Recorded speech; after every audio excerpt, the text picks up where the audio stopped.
Bem, amados, nós avançamos na semana passada numa primeira parte, do Evangelho de João, capítulo 12, e a gente vai tentar andar mais alguns versículos, pelo menos talvez 7 ou 8. Aí vamos tentar ler do 12 ao 19, que a gente, se o tempo permitir, a gente vai devagarinho, O Evangelho de João, capítulo 12, vou começar a ler a partir do 12, e cada irmão vai lendo um, No dia seguinte, a grande multidão que tinha vindo para a festa, ouvir falar que Jesus estava chegando a Jerusalém. Tomaram ramos de palmeiras e saíram em encontro, e clamavam, gozando: Bendito o Rei de Israel, que vem em nome do Senhor. E achou Jesus, e também tinha um rosto sobre ele, como está escrito: Não temas, ó filha de Israel, este poder vem assentado sobre a filha de uma mulher. A princípio, seus discípulos não entenderam isso. Só depois que Jesus foi glorificado, eles se lembraram de que essas coisas estavam escritas a respeito dele e lhe foram feitas. A multidão, pois, que estava com ele, quando Lázaro foi chamado da sepultura, explicava que ele o ressuscitara dos mortos. Então que a mocidade saiu ao encontro, porque tinha ouvido que ele fizera esse sinal. Disseram, pois, os fariseus e disseram: Vedes que nada aproveitais, diz que toda a gente vai para o Deus. Amém. O capítulo 12, sem problema. O 12. A gente está lendo a partir do versículo 12. Algumas Bíblias. Oi, amados. Tudo bom? É 12 e 12. A gente começou a ler a entrada triunfal do Senhor, Que na segunda passada a gente conseguiu andar os 11 primeiros versículos. Agora, boa noite, tia. Tudo bom? Boa noite, Rodrigão. Boa noite, tia. Pra ela botar a perninha dela.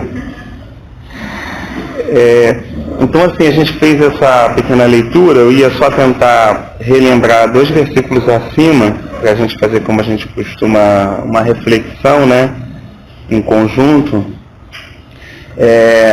A gente compartilhou sobre aquele momento que foi inesperado para todos a respeito da ressurreição de Lázaro. Ninguém tinha aquilo na cabeça, Ninguém imaginava aquilo, nem Marta e Maria, Nem Maria, que era uma mulher, digamos assim, uma palavra privilegiada talvez não caia bem, mas uma mulher que tinha uma grande intimidade com o Senhor, A Escritura relata ela por diversas vezes quedada aos pés do Senhor, até quando Marta estava um pouco mais agitada, mas ela estava sempre ouvindo o Senhor, sempre sendo ministrada, E também a mesma mulher que ali enxugou, limpou com perfuminho os pés do Senhor e depois usou os cabelos para enxugar.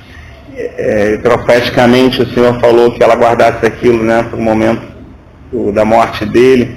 Tinha muita comunhão. Mesmo assim, tendo toda essa comunhão, tendo toda essa conexão, toda essa intimidade, Jesus por diversas vezes, no final do dia voltando de Jerusalém, parava em Betânia, onde eles moravam, que era um povoado. Jesus passava a noite, então dormia, acordava, como a gente leu 2 segundas-feiras atrás, ceavam juntos, e nem toda essa intimidade fez com que ela entendesse aquilo que o Senhor ia fazer, E eu lembro que a gente rapidamente pensou um pouco sobre isso, que não importa, isso é uma coisa que a gente tem que assentar no nosso coração, não importa o quanto a gente avance com o Senhor, não importa quanto a gente se torne íntimo dele, quanto a gente se torne amigo dele, o quanto ele possa abrir o coração dele para a gente, no sentido de revelar os seus propósitos, o seu querer. Ainda assim, muitas coisas que o Senhor faz, nós não captamos e precisamos realmente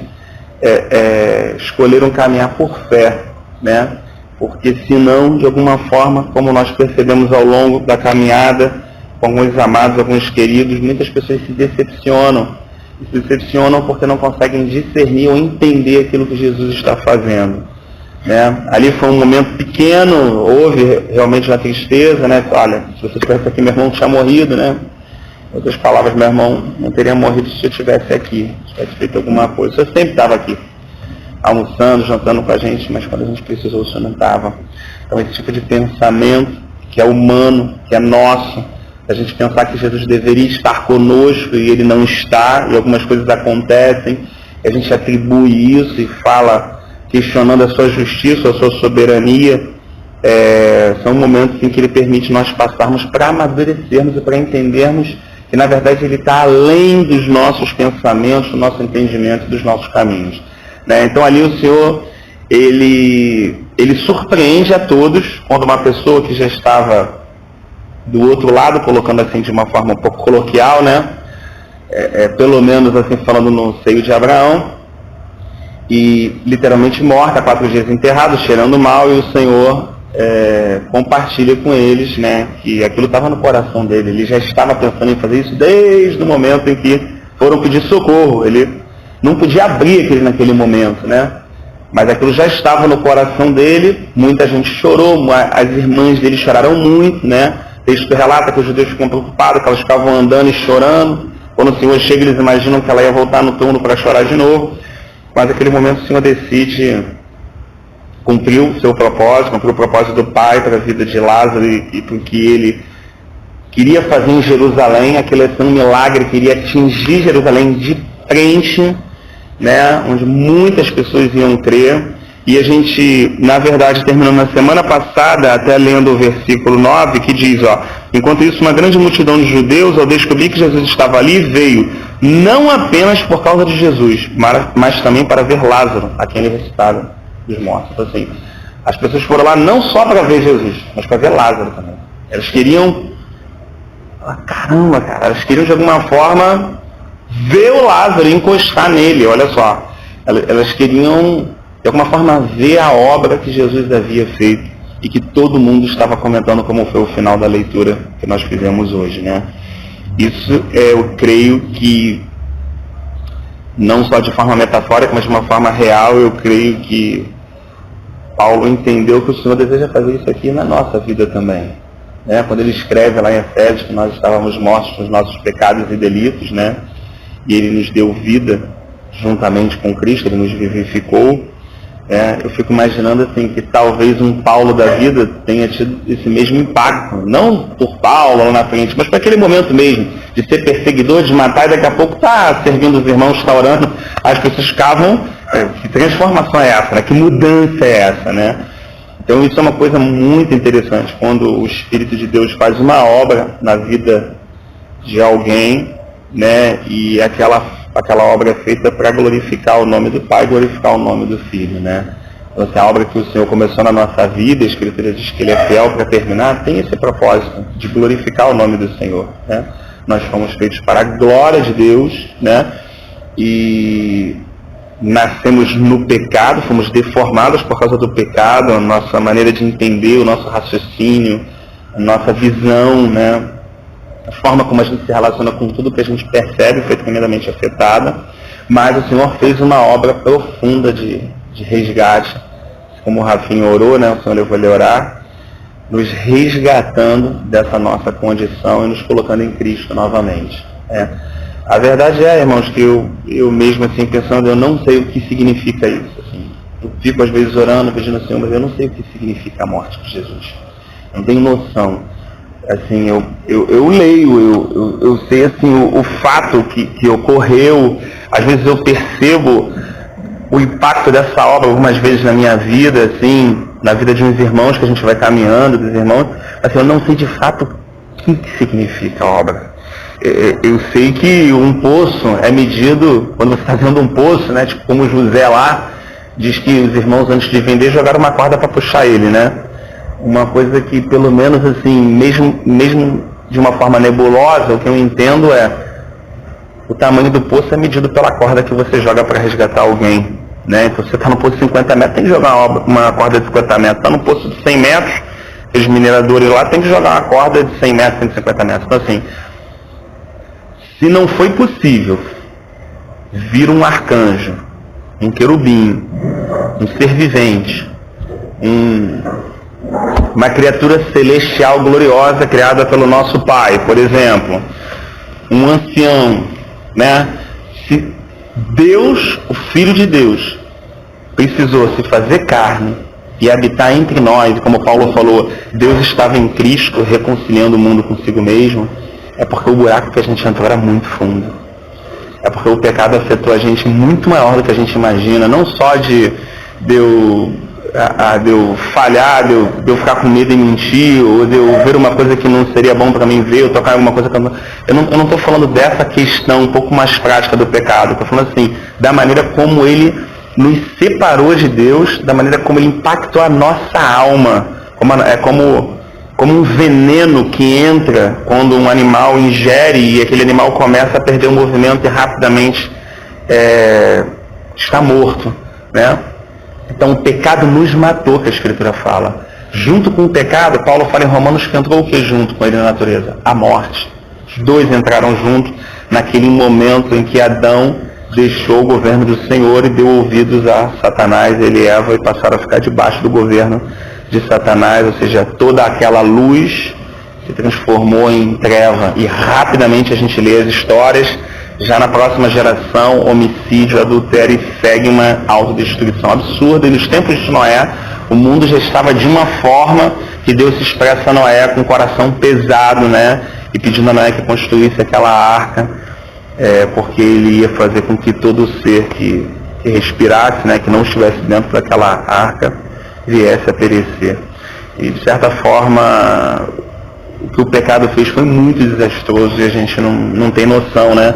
Coisas que às vezes a gente sente e não gostaria de sentir, irmãos nossos sentem e não gostariam de sentir, situações que a gente não entende, não percebe por que funciona assim, né? O pecado veio devastando tudo, e até o que a gente acha mais bonito, criado, né? A Escritura relata que tudo isso vai passar pelo fogo, Pedro diz isso, né? Inspirado pelo Espírito Santo. Então eu fico pensando assim, que o Senhor possa nos ajudar num primeiro aspecto, antes de a gente entrar propriamente no texto, através de situações muito simples do nosso dia a dia, assim, acordar, tomar um café, olhar para alguma coisa, conversar com alguém, ir para o trabalho, que Ele possa revelar a obra da cruz ao nosso coração, ao nosso espírito, que assim, que de alguma forma o Senhor possa mostrar o que foi aquilo, o que Ele fez, né? A centralidade da Escritura é a pessoa de Jesus Cristo e a sua obra. Tudo de Gênesis e Apocalipse deve nos levar somente ao Cordeiro de Deus que tira o pecado do mundo, né? Toda a nossa preocupação, que é até lista, mas que existe em relação ao serviço, ao ministério, ou não, isso, aquilo, na verdade nem isso, nada disso pode tirar o nosso foco, né? Porque Paulo entendeu isso bem e disse que os irmãos se reuniam em Efésios. Aprove ao Pai, aprove ao Pai, que todas as coisas, acima do céu, no céu, na terra e abaixo da terra, convergissem para Jesus Cristo. Tudo que existe, visível e invisível, converge, ou seja, vem para esse centro. Se existe um centro, as pessoas não acreditam muito, mas se existe um centro em tudo que é criado, que se vê e que não se vê, esse centro é a pessoa de Jesus Cristo. Diz que tudo foi criado por meio dele, para ele, e subsiste pelo poder da palavra dele, né? Então, ele é a nossa vida, a gente costuma compartilhar isso e ler junto. Ele é a nossa vida, ele é a nossa luz, ele é o nosso sopro de vida também, né? Ele nos concedeu, ou seja, a nossa vida vem dele, a nossa paz vem dele, ele é o príncipe da paz, né? A nossa consciência da vida eterna ou da eternidade também dele, ele é o Pai da eternidade. Então, tudo que existe de mais valor, tudo que é duradouro, tudo que é bom, tudo que é louvável, como o Rafa orou também, né? Não há nada de bom em nós. Paulo confirma isso, todo dom perfeito vem do alto do nosso Pai Celestial, né? Então, assim, Jesus vai fazer uma grande obra, né? Mas essa grande obra é para que o nome do Pai fosse glorificado, para que as pessoas que estivessem naquele entorno pudessem crer, né? Ele não estava exaltando a si mesmo, isso é uma coisa muito interessante, né? Ele não também estava tentando defender a sua obra, ele também não estava tentando lutar para que...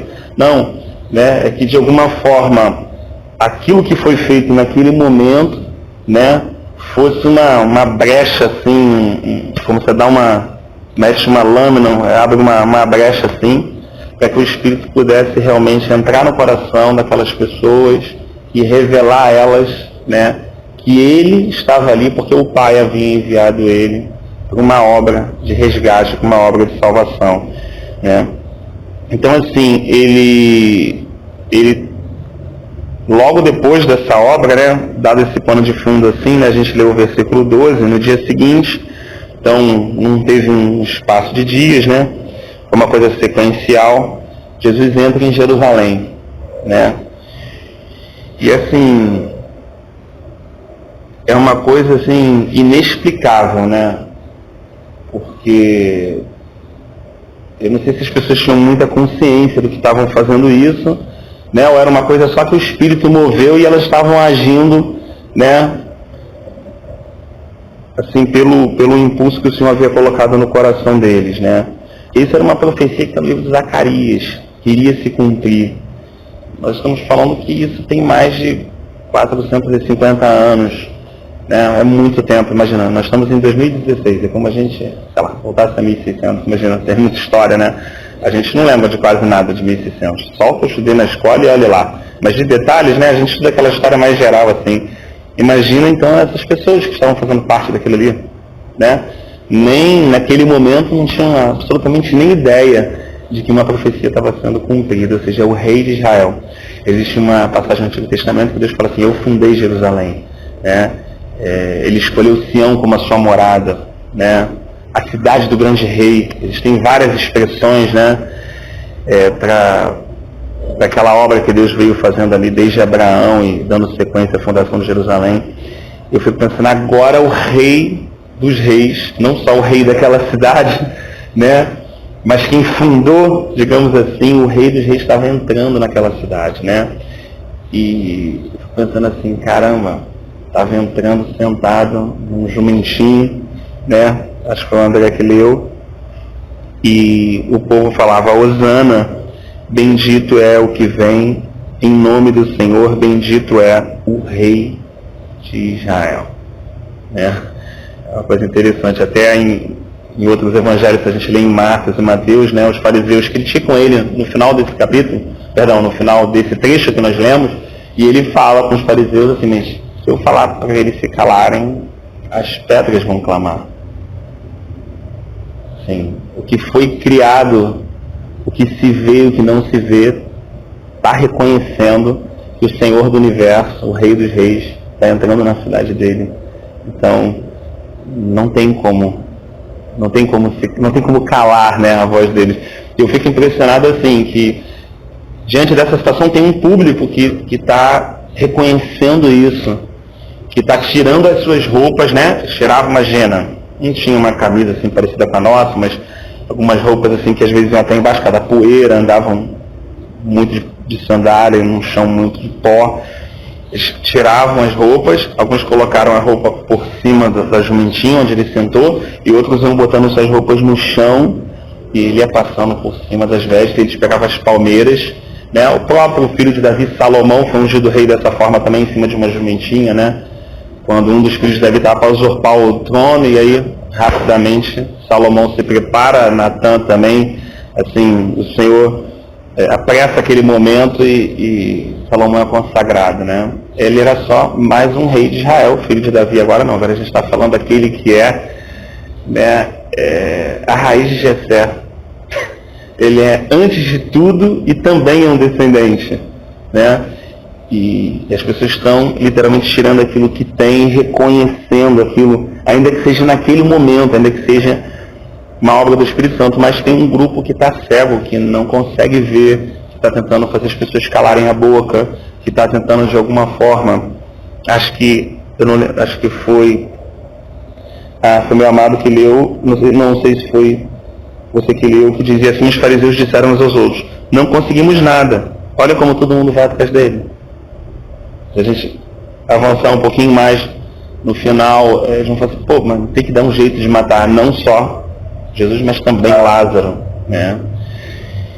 E aí a gente fica realmente assim percebendo que existe uma oposição, né? E todo discípulo tem que estar consciente disso, né?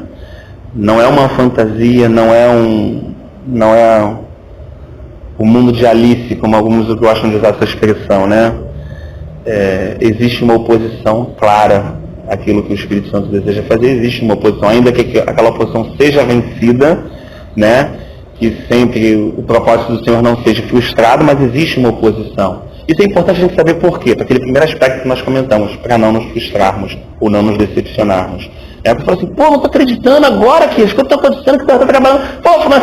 aquela coisa que a gente acha quase que um crime, né? Ou quase que uma coisa absurda.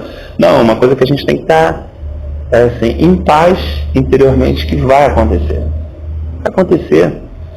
A oposição vai se levantar. E é bom quando a gente discerne que a oposição não é um indivíduo, uma pessoa, até porque o Espírito clareou isso bem para Paulo, revelando para ele que a nossa luta não é contra carne e sangue, mas contra principados e potestades e hostes malignas que operam nas regiões celestiais. Né? Então, assim, existe esse duelo mesmo no dia de festa.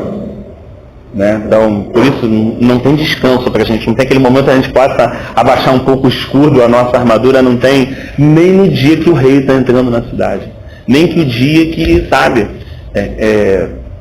tem situações assim que eu já, assim, durante um tempo eu tinha dificuldade até crer dessa forma, sabe, Deus trabalhando, salvando e tudo. No final de um culto 9h30 tinha um rapaz que se suicidou dentro do banheiro da igreja. Mas assim, por quê? Mas o Espírito estava agindo muito, né? Porta de Buenos Aires. O Espírito estava agindo muito, estava salvando, estava fazendo coisas tremendas, né? E como isso aconteceu e aquele choque, né? No final daquele momento, né? Aquela confusão na mente de muitos irmãos que você percebe pelo olhar, né? Porque faltava essa consciência de que existe uma oposição, de que a luta não é uma brincadeira, né? Joabe salvou uma vez a vida de Davi por um fio. Aquele dia ele parou de ir à frente do exército, né? Porque por mais que a gente lute, o Senhor vai dar vitória, o Senhor vai dar vitória, mas achar que eu vou sair ileso, isso a Escritura nunca me prometeu. Que eu vou sair com o braço cortado ou com uma perna mancando, isso a Escritura nunca me prometeu. Um falso evangelho pode prometer isso, mas o verdadeiro evangelho diz que aquele que não aborrecer a sua própria vida não vai ganhar ela. Aquele que não negar a si mesmo, tomar a sua cruz e seguir o Senhor, não vai conseguir andar após Ele, né? Não vai ser possível andar após Ele. Então, isso vem não numa consciência de uma tristeza, não, numa consciência de realidade, para que a nossa alegria possa estar apoiada não numa fantasia ou num roteiro hollywoodiano, mas na plena verdade do Senhor Jesus Cristo. Ou seja, é isso que vai nos dar paz, saber que as coisas vão ser assim. Jesus falava com paz, eu vou morrer, eu vou ser entregue. Eles vão, rapaz, os principais fariseus, eles vão me fazer isso, aquilo, as pessoas ficam doidas com ele. Então, assim, não pode falar desse jeito, né, cara? Às vezes é muito comum até nas famílias, né, quando alguém fala, já chegou o meu tempo, acho que eu vou morrer, o que é os filhos falam? Cala a boca, pai, para de falar besteira, né? Uma coisa assim já traz uma indignação familiar. Imagina ele bem, numa situação que não tinha como, aquilo não é possível, falando claramente. Eu vim para isso. Eu vim para isso, é isso que eu vou enfrentar, é isso que está me esperando, né? E é muito importante quando um discípulo digamos, não vou dizer chega a essa maturidade porque não tem um ponto, a gente nunca chega a lugar nenhum, mas assim, quando a gente amadurece mais um pouco, vou colocar assim, né? Muitas pessoas criticam muito Pedro por essa questão dele ter negado. Eu acho que para mim aquilo foi uma bênção na vida de Pedro. Particularmente, até porque se fosse ruim, Jesus tinha impedido, porque Satanás foi pedir ao Pai, direto para cirandar a vida dele. E Jesus intercedeu por ele, para que ele não desfalecesse da fé, mas não que ele fosse poupado da experiência, não que ele fosse poupado da dura realidade de conhecer o seu próprio coração, como você orou, Rafinha, de que realmente, quando nós olhamos para o espelho e percebemos quem somos nós, às vezes ficamos apavorados. E isso só é possível quando o Senhor permite algumas circunstâncias na nossa vida. E a gente olha e fala, mas como eu fui capaz de fazer isso? Eu era aquele cara que peguei a espada e cortei a orelha de Malco. Eu estou contigo até a morte. E de repente fala, mas calma aí, eu nunca vi esse homem, eu não sei nem quem é esse cara. Não sei nem quem é esse cara. Algumas horas depois, né? E quando o galo cantou, ele caiu em profundo choro, né? Não numa autocomiseração, num remorso, mas num processo de arrependimento, onde ele lembrou das palavras do Senhor, porque o Senhor já conhecia o interior de Pedro, mas ele não conhecia o seu próprio interior. Então era necessário que ele ganhasse essa realidade, para que ele ficasse em paz, não com a força e a determinação que ele tinha, mas com o que Jesus Cristo poderia fazer na vida dele e viver através dele. Então essa mudança para Pedro é fundamental, e ali existe um rumo onde, antes do galo cantar, depois do galo cantar, uma diferença muito grande, né? Tanto que o próprio Jesus fala assim, ó, quando tu te levantares, ou quando tu te converteres, em algumas versões, ajuda teus irmãos. Agora vai ser possível você ajudar o teu irmão. Porque antes, da maneira que você ajudava, não era uma ajuda, você ajudava na tua força, né? Engraçado, tem muito a ver também com o chorado. Você ajudava observando, analisando, não? Agora você experimentou que a natureza humana é capaz. Você conheceu com o seu coração escuro, Pedro. Você sabe como a gente mesmo é o nosso pior inimigo, como o nosso irmão Paulo vai falar mais lá na frente. Miserável homem que sou, né? Agora com essa consciência, né? Mas também aliançado com a consciência da graça e da misericórdia de Deus, agora você pode socorrer seus irmãos, né? Então vem essa mensagem e Pedro começa um processo ali. Ainda que tudo aquilo que aconteceu na vida de Pedro foi a obra do Senhor, e o Senhor avançou em muitos aspectos, no milagre, na multiplicação do pão, na transfiguração, né, em muitas situações. Nós não estamos negando isso, né? Estamos apenas fazendo uma reflexão que o Senhor começa assim mesmo na nossa vida, né? O Senhor nos chama, a gente ora, sai num grupo, vê Deus agir, Deus cura, meu Deus fez uma coisa tremenda hoje, vê um mover. A gente vai passando por esse momento, mas é importante estar nítido aos nossos olhos que vão chegar momentos que são difíceis para a nossa vida, mas necessários, né? Necessários para que a gente possa, depois dessa circunstância, não se encontrar como esses que estavam, de alguma forma, tentando calar, mas como aqueles que tiram agora aquilo que tem e colocam diante do rei que está passando, né? Essa foi uma expressão muito forte, né? Baruch Rabá Eshem Adonai, e depois, inclusive, quando, né, Israel como nação rejeita o Senhor, ele usa essas mesmas palavras, dizendo para Israel, vocês não me verão mais, até que vocês digam, né, exatamente essas palavras, bendito é o que vem em nome do Senhor. E é interessante que tanto a profecia de Zacarias, como Daniel, como Apocalipse, o Espírito é o mesmo, está muito alinhado nesse ponto. Israel vai dizer isso, e por outro lado, a igreja do Senhor, nesse aspecto, vai dizer Maranata, vem Senhor Jesus Cristo, né? A consciência daqueles que vão ser trabalhados todos no coração vão dizer vem, todos vão dizer vem, né? Mas vão dizer vem não porque querem dizer vem em si, no sentido assim, humano, como Pedro antes daquele processo, né? Vão dizer vem porque ele nos amou primeiro. E aí esse amor, como a gente estava falando, vai ser percebido nos mínimos detalhes da nossa vida.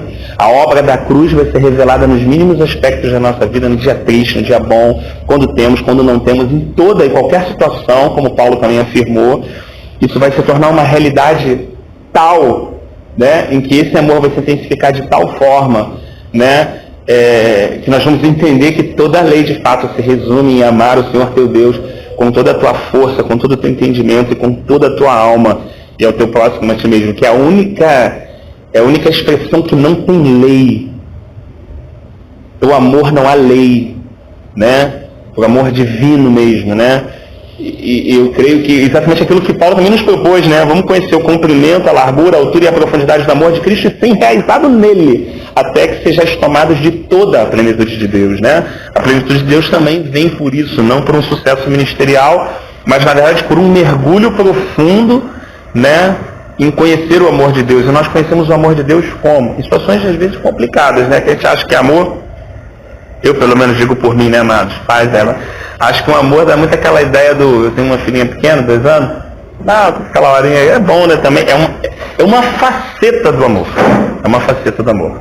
O mesmo amor que faz eu pegar minha filha, brincar, botar na bicicleta e tal, é o mesmo que faz eu ser muito firme com ela quando ela está correndo risco, né? É o mesmo amor. Ela não entende isso, mas nós que já somos adultos conseguimos entender o amor que eu digo sim é o mesmo que eu digo não, né? E há muitas coisas que às vezes eu acompanho ela e permito ali para que ela ganhe uma consciência. Então, é assim mesmo? É assim mesmo. Na minha cabeça, irmãos, era mais fácil ser assim, eu estou aqui, ó. É mais fácil que Deus mandasse assim anjo para cercar e não deixasse o inimigo chegar a 5 quilômetros da minha vida. Isso para mim significa proteção, para mim humanamente. Pô, cerca, meu irmão. Não deixa nada tocar ali, porque ele pode fazer isso, certo? Aí você pega a história de Davi e vê Saul toda hora o quê? No encalço de Davi. Pô, toda hora o cara chega do lado. Tem um texto, inclusive, né, relatado pelo profeta Samuel, que chega a dar uma angústia ao leitor quando você está lendo, porque Saul chega a um ponto onde Davi não tinha como fugir mais. Ele estava cercado naquele momento. E de repente estoura uma guerra em Dan, no norte. E a notícia chega. E aí Saul tem que mobilizar os exércitos para a guerra. Por quê? Porque se eu estou aqui, Deus deixa o inimigo chegar aqui, ó, para revelar o que é esse amor que eu não compreendo. Para mostrar que esse amor que se expressa em segurança e proteção não está na distância que o inimigo está da minha vida. Está no ganho da consciência que entre ele e eu tem uma parede que é o próprio Deus guardando a gente. Essa consciência que não é a distância do problema, ou não é não viver o problema, ou não é ter a segurança, é aos poucos entender que o Senhor é a própria segurança, e essa segurança é a expressão do próprio amor dele. Então às vezes ele vai deixar que o inimigo chegue na nossa cola, até dar uma barreira assim, né? Para que a gente ganhe essa compreensão e não a falsa compreensão, né, da ausência do problema, da ausência da adversidade ou da ausência de muitas vezes viver situações difíceis, né? Deus está revelando isso. Ele está, de alguma forma, tentando ministrar isso ao nosso coração ao longo da nossa vida, nos nossos relacionamentos, né? Para que de alguma forma a gente não se escandalize nele. Para que de alguma forma a gente não fale, ah, meu Deus! O que é quando a gente fala assim, desculpa? Ah, meu Deus! Tipo assim, não era para acontecer isso, deu ruim. É como a gente estivesse olhando a vida de um filme e fala assim, deu, como o pessoal diz aí, né? Deu ruim, o bagulho ficou doido, a garotada diz assim, né? Deu muito ruim mesmo, não era para acontecer isso, né? Aos meus olhos não era. Aos meus olhos eu também não acho justo, no menino de 17 anos, ser vendido como escravo. Sabe? Eu também não acho muito justo já para um patriarca perder a mulher que mais amava e depois ficar mais de 20 anos longe do filho que mais amava.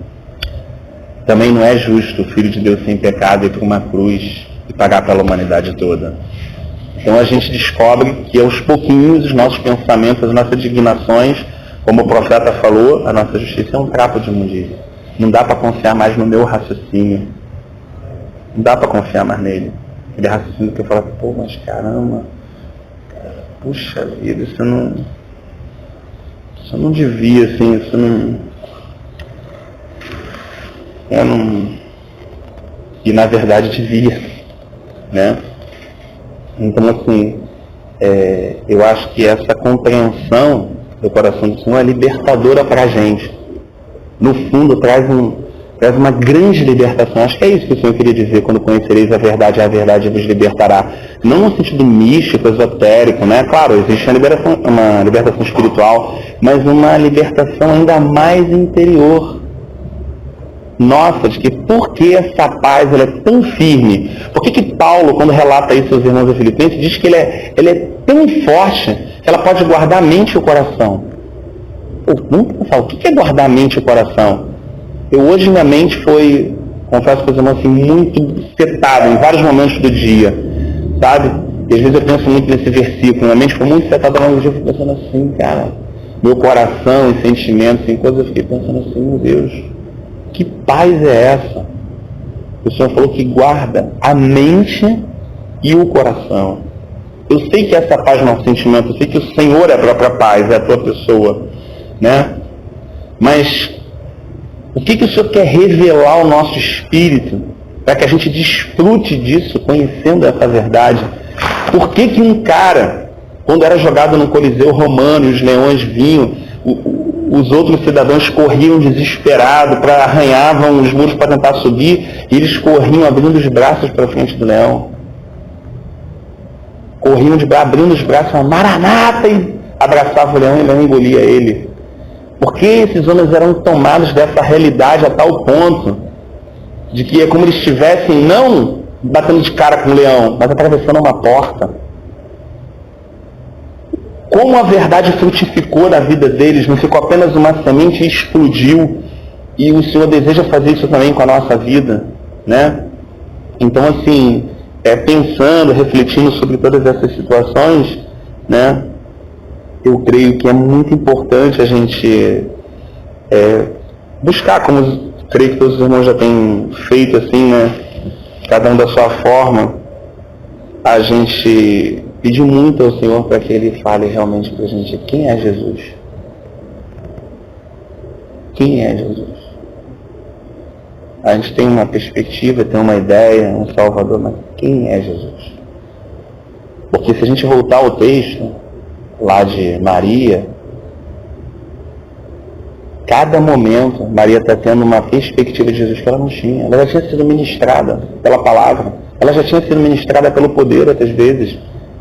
Imagina quando Lázaro sai, irmãos, daquela tumba viva. Ela falou que cheirava mal, porque ela estava lá para enterrar o cara. Ela olhava para... Eu fico pensando na minha cabeça, pelo menos não ferindo nenhuma parte da escritura, mas uma reflexão. Ela olhando para Lázaro, vendo o irmão dela vivo e olhando para Jesus e falando assim, meu Deus, quem é esse homem? Quem é esse homem, meu irmão?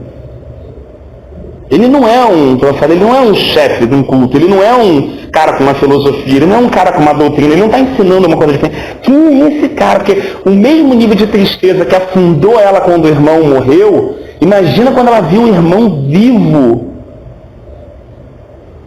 Como a coisa fez assim. De repente o coração dela foi tomado de alegria, olhando, ao mesmo tempo uma alegria vinda com uma paz, que falando, caramba, eu não preciso ter medo nem mais da morte. Se eu andar com esse homem, eu não preciso temer nem mais a morte. E esquece Roma, esquece política, e esquece nego roubando, esquece isso, não precisa temer nada. O amor chegou a tal ponto que lançou fora todo o medo. Sabe? Eu fui tomado por uma profunda paz, ela falou assim, eu jantava com ele, eu estou com ele, mas quem é ele? Quem é ele? Né? E assim, esse desejo que o Espírito tem colocado nos nossos corações, né, de não se perder fazendo a obra de Deus, de não se perder servindo o próprio Deus, de não ser involucrado por uma religião, mas de seguir e prosseguir em conhecer o Senhor Jesus Cristo. E assim, cada momento, que se tem um momento difícil na nossa vida, ele sirva ainda mais para revelar quem Jesus Cristo é. Porque não tem nenhum momento de angústia que não possa se transformar numa perfeita adoração. Não há. Não há nenhum momento ruim na vida que não possa, daquele momento dela, sair um louvor perfeito. Né? Imagina Paulo e Silas lá. Louvamos estava lá. Eles não sabiam que ia. Eles não louvaram como o pessoal prega hoje, né? Não, vamos louvar que as cadeias vão quebrar. Não era essa a ideia, nem tinha esse princípio. Eles estavam ali para isso. Paulo falou, o Espírito Santo revelou claramente que em cada cidade o que me espera é cadeia e tribulação. Ele estava claro, o espírito dele estava com uma compreensão clara do que esperava ele. Mas ele louvando, cara, daqui a pouco um terremoto. E as células se abrem, os caras... E de repente, né, eu fui pensando, se fosse eu, Rafael, né, baseado em muita coisa que o Evangelho atual me contaminou, eu ia falar assim, tá vendo? Deus é justo. Eu estava fazendo a obra de Deus, libertei aquela menina lá, que o Espírito Santo me usou mesmo, porque eu sou homem de Deus, agora o nego fez isso, agora ó, come aí, parceiro. Entendeu? Por quê? Porque é uma vida que ainda precisa ser crucificada, é uma vida que ainda precisa de muita rendição. Rapidamente, em nenhum momento, Paulo olhou para ele, ou para qualquer dano que ele tenha sofrido, mas os olhos dele, passando a multidão, virou rapidamente para aquele carcereiro e falou assim, não faça isso com a sua vida. Que isso, meu irmão?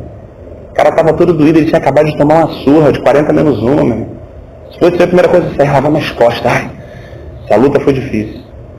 Nenhum momento os olhos estavam voltados para si. Na hora que ele viu que o carcereiro ia tirar a vida, porque ele ia perder a vida mesmo, porque o Espírito Santo, ele falou, calma, está todo mundo aqui, não faça isso. Ele estava preocupado o quê? Com a vida do carcereiro, cara. Então assim, aquele amor que não é um amor formatado numa religião, só de fazer alguma coisa. É a vida, aquilo que ele falou, agora não vivo mais eu, mas Cristo vive em mim. Foi quando ele passou ali, ele falou, não, calma aí, cara, você está entendendo errado, aqui não tem ofensor, não tem ofendido, não, está todo mundo instituído da glória de Deus. Deus vai salvar todo mundo usando a mesma misericórdia. Deixa eu conversar contigo aqui. Conversou, irmãos, naquela madrugada. Não passou um dia, ele foi na aula de batismo, não. Naquela madrugada, a Escritura diz que ele creu. E que eles foram lá na beira do rio. Imagina a alegria. Imagina a alegria, cara. Paulo, que ele chega na beira do rio. Assim, Deus está tremendo mesmo. Estou com uma espécie toda arrebentada, lanhada. Você está me revelando, está tratando alguma coisa, está me dando esse privilégio, como eles vão falar mais tarde. E você não estava com a espada agora. Está se rendendo a ti, está mergulhando nessa água, confessando que Jesus Cristo é o Senhor. Que Deus é esse que vence batalha sem espada. Que Deus é esse que entra no meio das trevas, meu irmão, e dissipa ela, sendo ele a luz. Porque eles voltaram para casa, foram visitar a casa do carcereiro. A família dele criou uma ruaça no inferno, meu irmão. A família do cara, os presos ficaram lá, mas com certeza ouviram aquela adoração, viram o que Deus fez, entendeu? E a gente não especula, não sabe o que aconteceu, mas certamente muita coisa aconteceu na vida daqueles indivíduos que estavam presos lá. Olhando por essa perspectiva e olhando o texto 15, não tenha medo. Olha o que está falando o texto, não tenha medo. É o que mais nos paralisa hoje. Medo de tudo. A gente tem medo de tudo. Medo de não dar certo, medo de fracassar, medo de não conseguir. Medo. Jó falou isso. O que eu mais temia me aconteceu. O medo está exatamente na proporção do amor. Então, se o amor perfeito lança fora todo medo. Então, quando temos medo, significa que ainda não cremos de fato que Deus nos ama. Aqui é um ambiente informal, então a gente não pode falar isso assim. Nosso grande problema, o meu grande problema, pelo menos assim, falando de mim, é que eu não creio que Deus me ama. Sinceramente, eu não estou falando isso porque eu estou num momento de culto, sentindo o Senhor trabalhando. Então, por momento natural, eu não creio que Deus me ama. Eu não creio. Eu penso. Eu reflito.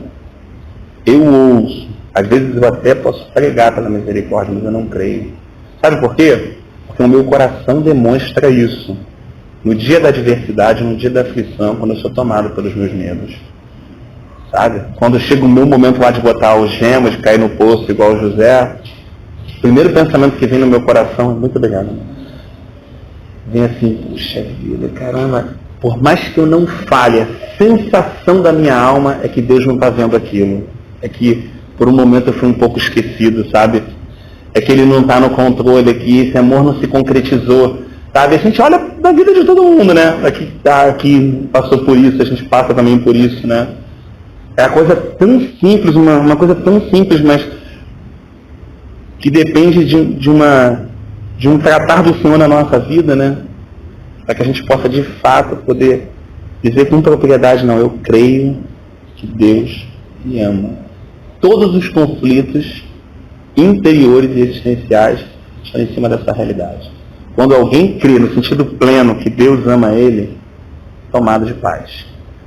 Ainda que a coisa que era o que aqueles irmãos viveram um pouco mais tarde, né?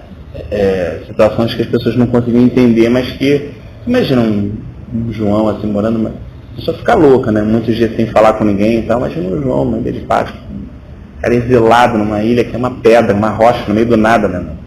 O que você acha? Pô, calma aí. Eu era amigo de Jesus. Lembrar aqui do texto deles também, porque João também, né, reclinava no peito do Senhor, né? Ele reclinava no peito dele. O discípulo que ele mais, vamos colocar assim, né? O discípulo que ele mais amava, no sentido, não, o amor do Senhor nos ama totalmente igual. no sentido daquela comunhão, do que ele viveu com o Senhor. No final o Senhor falou para ele, eis aí tua mulher, ó, tá vendo essa mulher aí, ó, eis aí é tua mãe. Tá vendo, Maria? Ele aí, ó, teu filho. Né? Incluiu João naquela situação para que pudesse cuidar ali um do outro, ele estava na cruz. Ou ele viu, meu irmão, ele chega a falar, nós tocamos a vida, nós tocamos a verdade, a vida estava entre nós. E nós dizemos essas coisas para que vocês possam ter comunhão com o Pai e com o Filho, como nós temos. Esse mesmo cara, terminou a vida, o resto da vida dele inteira sozinho, olhando pedra. Tinha que ter uma realidade muito grande dentro dele para que ele não pensasse assim, Deus me esqueceu aqui. Concorda? Muito grande. Porque quando nós passamos uma situação já simples, né? Às vezes a gente pega essa situação difícil na nossa vida, né? Eu lembro disso assim, pô, meu irmão, ninguém vem visitar, ninguém aparece, ninguém liga, o telefone. Umas situações assim, né? Que a gente está começando a caminhar, então acaba pensando assim. E aí Deus usa aquela situação, às vezes Deus faz as pessoas se esquecerem da gente para revelar a gente que Ele não se esquece de nós. Uma coisa que parece incoerente, né? Parece incoerente, mas às vezes você está num processo, Deus está assim, não. O cara está assim, não, semana eu vou visitar o Rafael, Deus vai me tira da mente dele, não, vou visitar. Porque tem um propósito, é claro que por outros aspectos o Senhor impulsiona, quando é a vontade dele, ó, vai lá. Aí a gente até está com preguiça, aquela coisa, não, vai lá, quero que você visite meu servo lá. Né? Mas assim, é um equilíbrio, então a gente não está querendo ser extremista nem de um lado nem do outro, mas assim, é importante a gente perceber isso. Mesmo que nós possamos estar aparentemente só, o Senhor está conosco. O Senhor está conosco. No meio do confronto, no meio, digamos, de palavras duras, né? Não é assim que por que a gente se ira? Eu me iro. Porque quando um pai ou uma mãe, no momento de ira, diz palavras muito duras para os seus filhos, ou um marido, umas coisas muito duras, e a gente rapidamente se ira, porque a gente acha aquilo o quê? O que é uma discussão, né? Você já está conversando aí, Mateus. O que é uma discussão? Mas você não tem o direito de falar isso comigo. Né? Você não pode falar assim comigo, porque você também é assim, e assim. O que é essa ira que sobe? O que é esse nervosismo? O que é essa impaciência? Fica pensando, escovando para o lado do outro do quarto, e fala assim, não, isso não pode, senão eu não vou aguentar mais. É uma turma isso. Aquela situação que vem turbando, não, chegou, acho que é o meu limite, não, o nego não está entendendo, não vou falar que as pessoas não estão entendendo, mas tá, a coisa não vai ficar assim não, vai ficar, você fica lá e volta, bebe um copo d'água e acorda, deita, levanta, e você fica naquela impaciência. O que é isso explodindo dentro da nossa alma? O que Tiago viveu e também cooperou para a nossa edificação. É exatamente essa falta de realidade minha, que Deus nos ama profundamente e que a nossa alma pode se aquietar e saber que Ele é Deus como nós somos. Essa condução, essa realidade de vida, essa explosão de vida que Ele deseja trazer a gente. É possível? Nós temos irmãos, nós temos testemunhos, os irmãos da igreja subterrânea, por exemplo, da Romênia. Tem vários testemunhos, a gente vê lá, um dos testemunhos que eu sempre me chama muita atenção nesse aspecto do amor, quando ele pegou, por exemplo, um irmão em Cristo, e colocou o irmão pendurado lá, e o cara chicoteou muito ele mesmo. O relato de um desses irmãos que pôde sair para contar a história desses irmãos que viveram esse momento muito difícil no comunismo da Rússia, né? Ali pressionando a Romênia. E depois que o cara estava todo sangrando, meu irmão, pendurado na corda, meu, o soldado russo virou para ele e falou assim, cadê teu Deus, parceiro? Cadê o teu Deus agora? Rangendo os dentes com o chicote na mão. E aquele cara com uma paz, com um sorriso todo ensanguentado, vira a coisa assim, você não está vendo. Você está me chicoteando há 1 hora. E a única coisa que eu sei te dizer é que eu te amo. O cara foi tomado de uma ira e chicoteou ele até morrer. Próximo ele falou assim, olha, Deus vai me levar, mas vai colocar você no meu lugar. Poucos meses depois, aquele soldado que havia matado ele se converteu e foi para dentro da cadeia sofrer com os irmãos. Que tipo de amor é esse? Que é capaz de penetrar no mais profundo da alma de um ser humano e de mudar a convicção dele, como mudou, por exemplo, desse agressor que passou a ser agredido, o Paulo, perseguidor, passou a ser perseguido. Que obra é essa que é feita pela pessoa que nós chamamos do Espírito Santo, que vai tão dentro do nosso interior e conversa conosco, às vezes, a ponto de nós pensarmos que é o nosso próprio pensamento, ou uma própria reflexão, e é Ele que está ministrando o nosso coração. Às vezes, quando a gente está triste, que a gente chegou tarde do trabalho, você tirou aquele prato que sua mãe deixou para você dar janta, já é 11 e pouco, às vezes você até preguiça de esquentar no micro-ondas, né? Você põe aquele prato e vai comendo ali, às vezes não tem ninguém, você está comendo sozinho. E você está carregado por aquele peso mesmo do trabalho, dos problemas e tudo, você está sozinho, e às vezes tem aquele pensamento dentro do íntimo. E a gente acha que é uma reflexão nossa, e é a voz do Espírito Santo, consolando a gente. Tentando apurar a nossa visão, remover a nossa miopia das circunstâncias que estão sobre a nossa vida. Né? Olha, por isso que é boas novas. Porque essa indignação, essa ira, essa intemperança, essa falta de paciência, ou essa ansiedade, ou essa tomada com as preocupações dessa vida, imagina alguém poder ser livre de tudo isso. Imagina, irmãos, você só ter paz dentro de você, com todos os problemas que a gente vive. Não estou falando da ausência. Mas assim, dentro dessa tomada de paz, olha que notícia maravilhosa. Qual é a notícia que o Senhor veio trazer as boas novas? Falou, e ele não tinha casa, ele não tinha onde repousar. Quem andava com ele não andava porque tinha um bom futuro, porque não tinha perspectiva nenhuma, humanamente falando. O pessoal falou, mas eu larguei tudo, Senhor.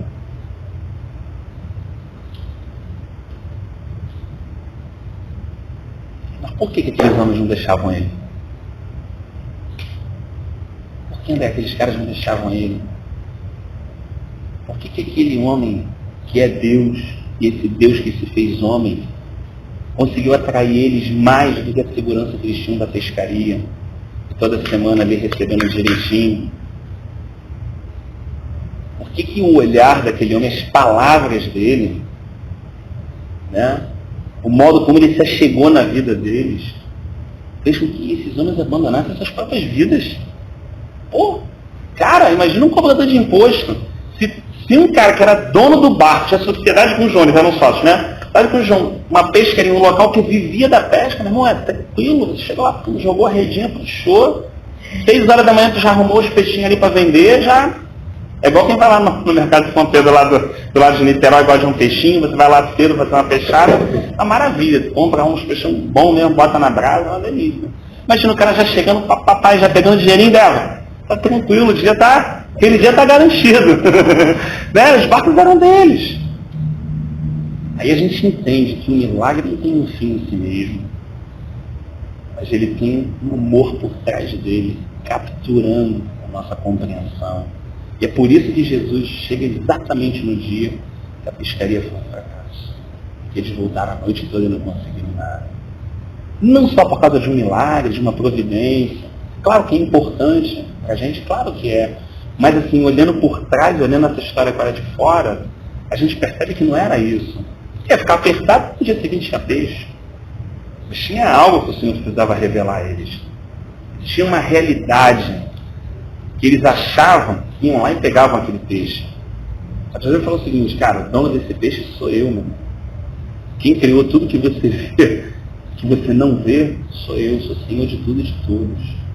Então vamos fazer o seguinte, vocês voltam para lá, que eu vou mandar os peixes irem para eles. Para que vocês possam entender que não é vocês que vão atrás dos peixes. Sou eu que mando os peixes atrás de vocês. Vocês viveram todos esses anos achando que era assim, porque vocês não conheciam o meu amor e o cuidado que eu já tinha para a vida de vocês. Mas hoje eu estou aqui, estamos falando assim de uma forma mais esclarecedora, hoje eu estou aqui para revelar o meu amor pelo João, Thiago, pela vida de vocês. Hoje vocês vão conhecer o Deus que se fez homem e que cuidou todos esses anos de vocês e hoje está diante de vocês, revelando esse amor e esse cuidado. Por isso que quando eles puxam a rede, que ela quase estoura, quando Pedro volta, ele diz o quê? Afasta-te de mim, eu sou pecador. uma coisa estranha. Eu sou o cara. Eu achei a vida toda que era o cara. A vida toda eu acreditei que eu sabia onde estavam os peixes, que eu sabia onde ventava, que eu sabia a maré, que eu conhecia a corrente. Só que agora eu estou conhecendo alguém que está revelando a mim que é o dono dos peixes, que é o dono da água, que é o dono do vento, que manda parar a tempestade. E agora? Eu fico com isso? Eu fico com essa realidade agora. Ele está cuidando de nós, lançando sobre ele, Pedrão falou mais lá na frente, todas as vossas ansiedades. Porque ele tem cuidado de vós. Não como uma palavra de obrigação, não como um mandamento tirano, não, mas como uma revelação de que o melhor lugar desse fardo que nós carregamos é aos pés dele. E ele tem demonstrado isso, cuidando de nós. A nossa salmista fala isso. Provai e vede possível. Então, tudo isso é uma questão relacional. Nós ainda estamos dentro do texto, nós não saímos do texto assim, mas é porque, na verdade, era isso que o Senhor... Quando a gente chegar lá no 17, vai ficar mais claro. Ele fala assim, Pai, eu falei tudo a teu respeito a eles. Ele veio revelar o Pai. Ninguém sabia quem era Deus, essa é a verdade.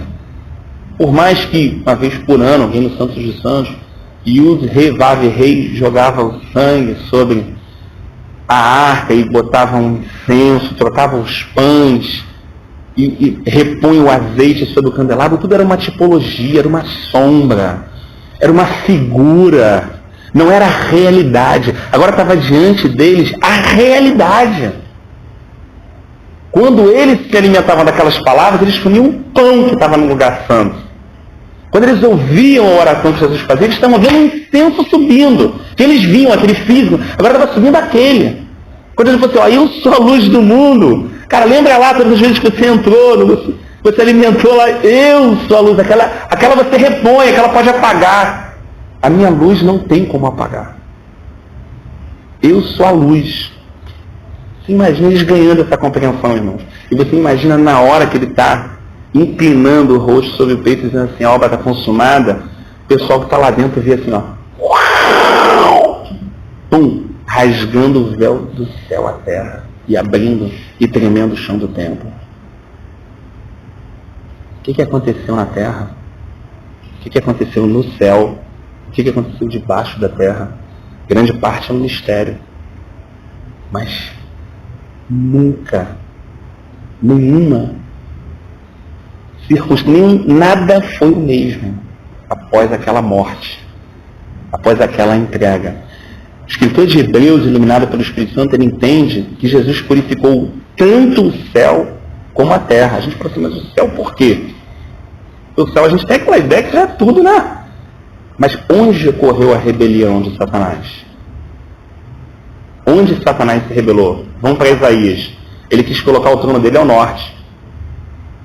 Concorda? Ele se rebeliou e foi precipitado. Irmão, Jesus Cristo veio para reconciliar todas as coisas. Para onde houvesse uma mácula, ele remover. Onde houvesse uma mancha, se tinha uma mancha de rebelião no céu angelical, ele removeu com a obra dele na cruz. Se existiu o pecado e a morte na terra, ele fez, meu irmão, o profeta gritar e dizer, morte, aonde está a vitória? Aonde está o teu aguilhão? Paulo, olhando aquilo, viu claramente, as garras da morte não puderam segurar aquele homem. Então, estamos lembrando textos bíblicos que falam a respeito do nosso Jesus, de quem é o nosso Salvador, de quem é Ele. Quem é esse homem que depois, assunto aos céus, aspergiu sangue sobre o verdadeiro tabernáculo? Lá em Apocalipse a gente vê, né? Que abre a fumaça e vê o tabernáculo. Então Moisés construiu um igual ao que ele teve no céu. Então esse era só um modelo, se perdeu, do céu continua. Jesus aspergiu o sangue dele sobre ele. Não de touros e bodes, o escritor de Hebreus diz, mas o dele mesmo, para reconciliar todas as coisas. Ele é o justo e o justificador. Ele é o sumo sacerdote. Paulo, falando com Timóteo, disse, só há um intermediário entre Deus e os homens, Jesus Cristo, homem. Então, cada vez mais os apóstolos, os discípulos iam reforçando o quê?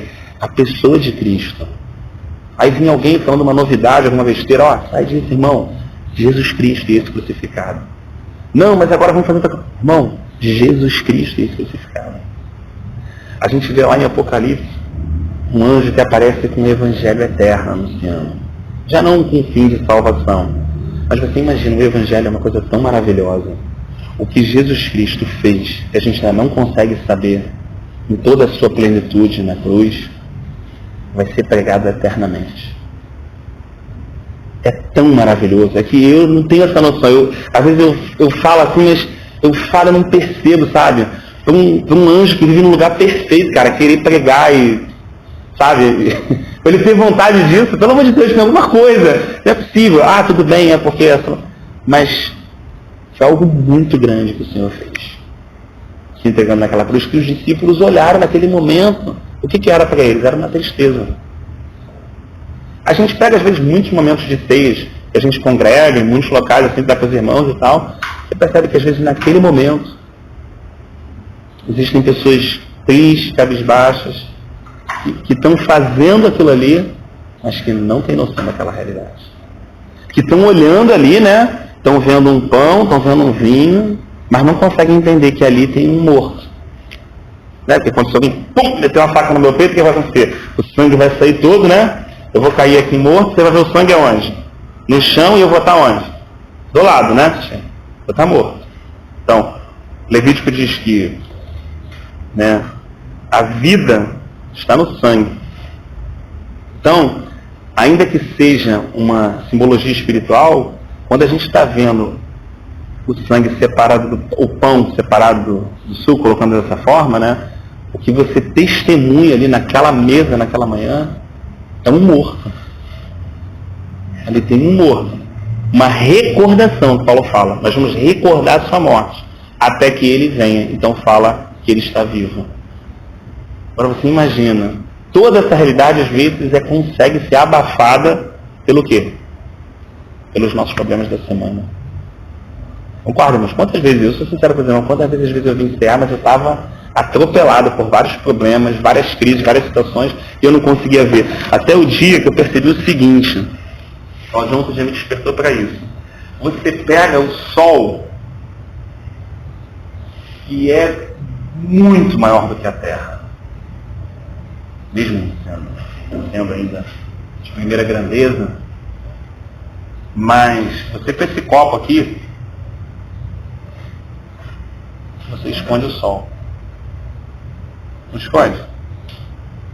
A luz vai estar passando, mas se eu botar ele direitinho, ele esconde o sol, pela distância que eu estou dele. Agora imagina, figuradamente, se eu pudesse me deslocar para perto do sol, e fosse viajando em direção a ele.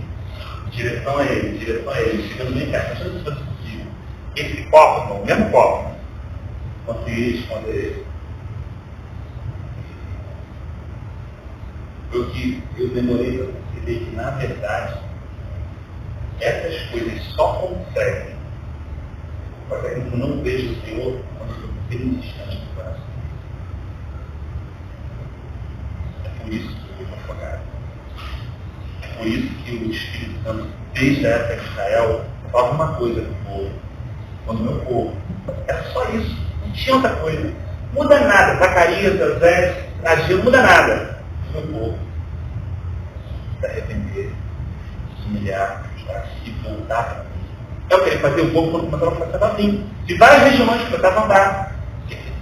Oséias, olha, vinde com palavras de arrependimento, voltar para o Senhor, ele vai sarar, ele vai curar vocês. Quando isso vem, o que acontece? Às vezes os problemas estavam lá, o cara estava numa situação complexa, guerra ali e tal, edomita, aquelas coisas todas que não mudavam nunca, aquela realidade. Né? Mas quando o cara botar naquele copinho, o que é o copinho? Não é nada mais. O copinho não é mais nada. Aquele problema não é mais nada. Né? Então você vê que a solução não está em remover o copo. Por quê? Porque eu descobri também que a hora é errada. A minha oração basicamente é: Senhor, remove o copo.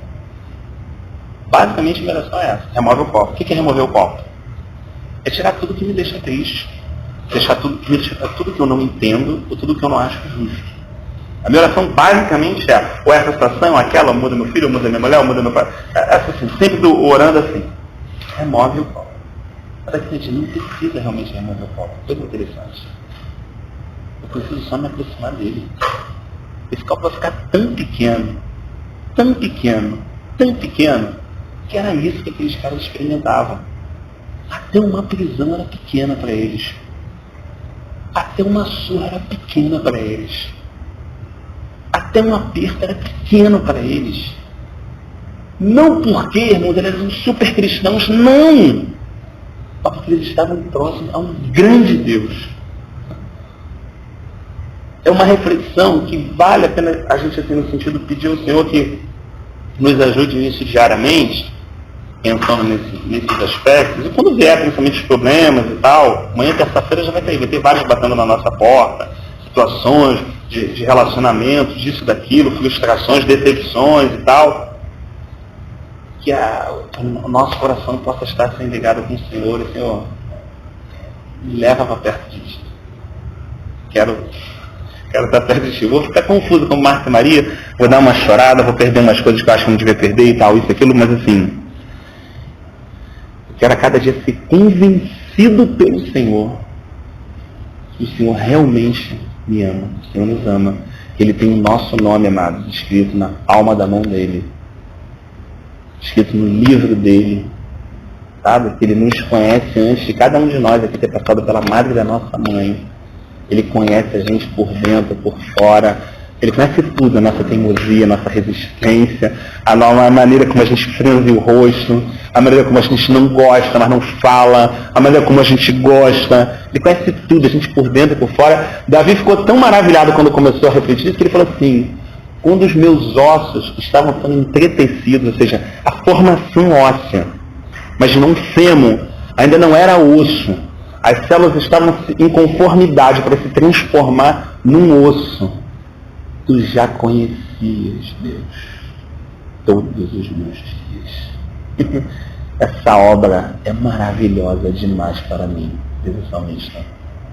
Ou seja, imagina diante de uma situação dessa, eu, Rafael, quando começo um pecado, e às vezes fico assim, se eu né, não, mas isso não é nada, e às vezes uma dificuldade de falar aquilo, de conversar, seja com a minha esposa, seja com um amigo. Eu tô pensando assim, né, cara? Copo, né? Ele falou assim, se a gente viver na luz, o que ele está falando, ó? Se aproximar dele. Se a gente viver na luz, como ele na luz, está. Então o sangue do seu Filho, Jesus Cristo, nos purifica de todo pecado. Mais uma vez ele chama a gente para onde? Para perto. Chama a gente para uma comunhão. Adão! Imagina antes, né? A gente fala muito daquele dia que ele errou, né? Adão, o Senhor, estou por aqui. Tal. Tal, pá, isso aqui. Ele já sabia onde Adão estava todos os dias. Não estou falando nem do dia do erro, não, né? Mas falava, não sei o que, do nome dos animais, aquela coisa toda, aquela conversa, aquele papo todo. Imagina os dias bons também, né? Que Adão passou. A gente pensa muito no dia da queda, mas imagina quantos momentos assim de comunhão. Momento que Adão já pensava assim, Senhor, hoje, né? Daqui a pouco o Senhor chegava e às vezes fica refletindo nessa questão. O que deve ter sido mais doloroso para Adão? Sair do paraíso? Será que o mais doloroso, quando ele olhou para o seu filho Caim, será que o mais doloroso para ele foi ter que trabalhar? Foi ter que suar? Foi ter que sair do jardim? Ou será que ele que viveu tudo aquilo estava assim, meu Deus, que presença era aquela? Que presença era aquela? Que paz que ele tinha.